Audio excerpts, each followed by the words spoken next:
Welcome to the latest build video on the 5th generation Toyota 4Runner. This is currently version 2.0. Previously did a mild build on the vehicle, and now I'm in the process of completely remaking it. In today's video, I'm going to give you a look at the rock sliders that I just picked up for the 4Runner, and then also cover the installation process. I've already got them installed on the driver's side, so I'll give you a look at what they look like installed. And then on the passenger side, I'll do a thorough step-by-step process. It is a little bit different between the two sides, so I'll give you a quick rundown on the driver's side before I get into the passenger side. The sliders that we're installing in today's video are from C4 Fabrication. I'll put a link to them in the description below if you want to check them out. Really nice design. It did take me a couple months to get the sliders. I think everybody is really slow right now, and then C4 products are also very popular, so I think that even in a normal economy, you'd probably have a little bit of a wait for these sliders. Real quick, give you a look on the driver's side. I installed these a couple of days ago. Only had time to do one side, and as you can see, they're already dirty because I've been out on a little adventure. Hopefully no one saw me driving around lopsided. But you can see they've got a really nice look to them. They do offer them with this optional step plate. I think that was a nice option. Since I'm going to be lifting the vehicle, make it a little bit easier to get in. I think my wife will appreciate that, as well as my 3.5-year-old daughter. On the passenger side, you can see we currently don't have it installed, so it gives you kind of a look of what it looks like between the two sides. Because of the kick out and these being a stock tire size, I think they look a little funny on the driver's side. But as you'll see, I've got a stack of bigger tires about to go on. So I think that once I get those installed, it's going to look a lot better as well. So down here on the floor, give you a closer look at the passenger side slider. Again, it's a completely bolt-on product, so no welding is required, no cutting on the driver's side. We do have a couple holes that we're gonna have to drill on the passenger side, but nothing too complicated. You'll see that I've got it powder coated in black. The sliders come in raw steel. They don't offer any powder coating options, so something to keep in mind with your pricing as well as just the installation. You could spray them yourself. Again, I decided to go powder coating. Cost me about $200 to get them powder coated between the two sides. So factor that in as well.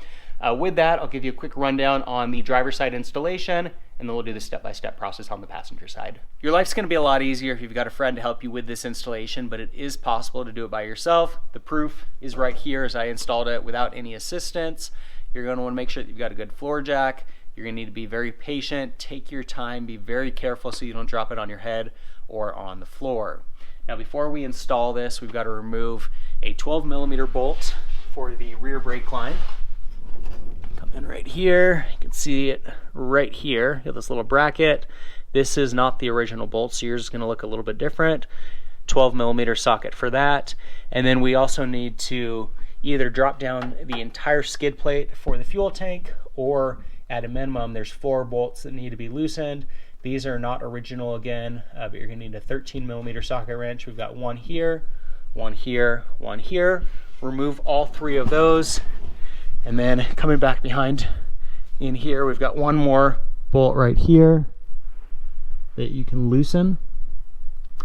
Drop this down so you've got just a little bit of a gap, maybe 2 inches, and then you can slide the slider in between the frame and the skid plate, and then you're going to use the new hardware that came with the sliders when you reinstall.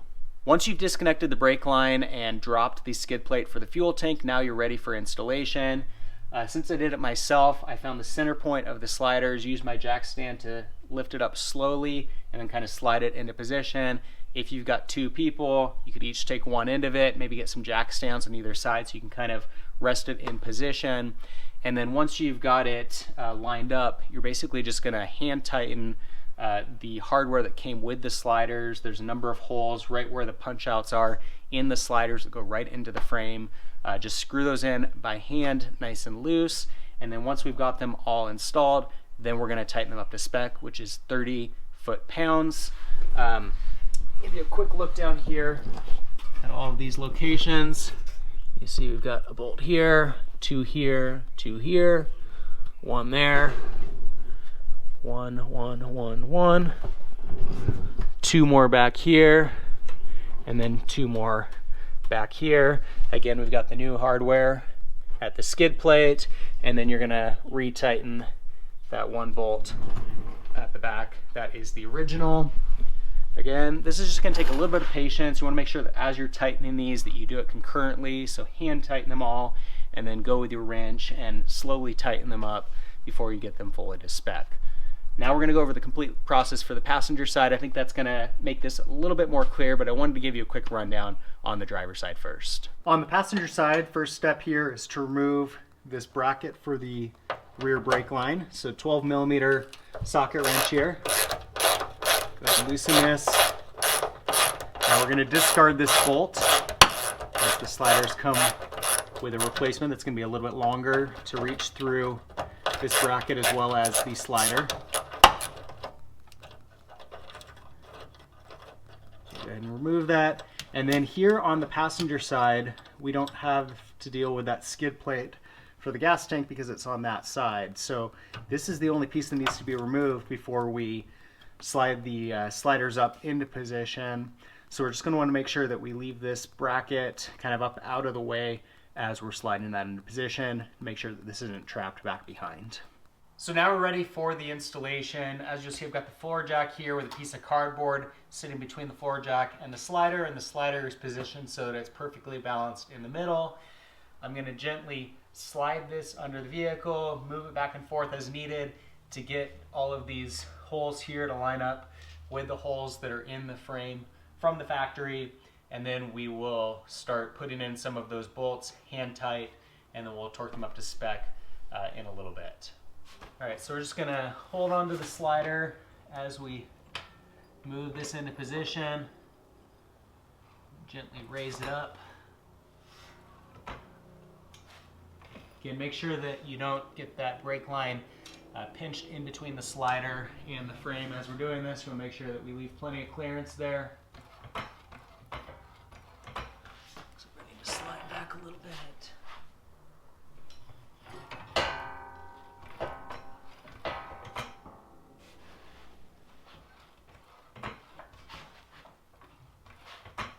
Okay, and I think we're pretty close, so I'm going to get in underneath, make sure that those holes are lined up as they should be, and then gently position back and forth as needed to get them lined up. One thing I was concerned about when I was doing the driver's side is that I was using a lot of hardware, and I was concerned I wasn't going to have enough left to do the passenger side.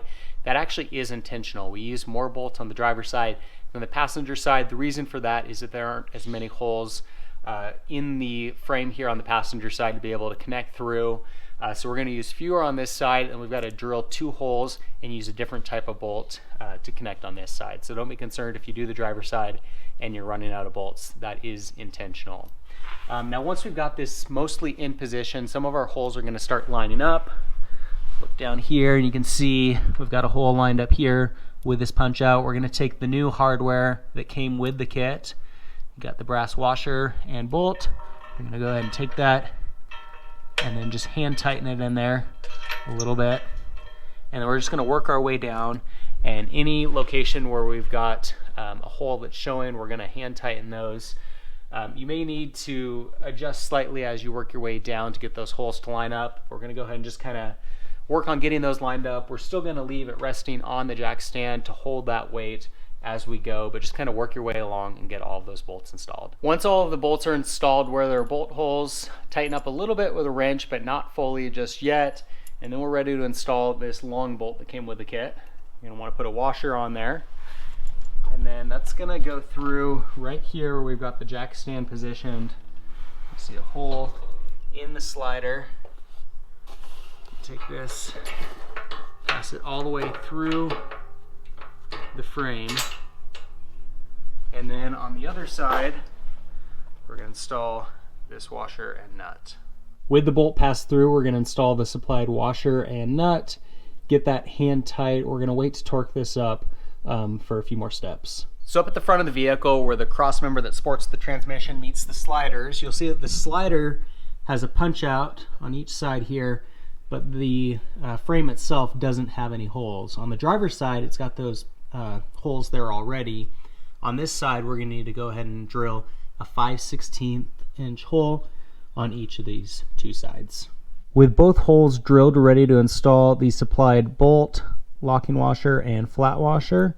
We want to make sure we don't over tighten these 2 or it might strip out the hole, so we're going to get them in partially tight Then we're going to go ahead and tighten up all of these to spec, and we'll come back and tighten these up just slightly.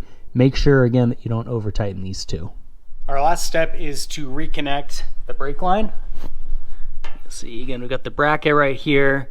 This little clip right here is going to go on this lower portion, and then we've got a hole on the top. We're just going to take, again, one of our bolts and washers and pass through this bracket, and it'll pass through this hole on the top. Once the bracket for that brake line is reconnected, make sure that you torque every bolt up to spec. Don't forget about the one that passes through the frame, and then you should be good to go. If you have any comments or questions on the installation, leave those in the section below. To stay up to date on my progress with version 2.0 of the 4Runner, be sure to subscribe. In the meantime, thanks for watching.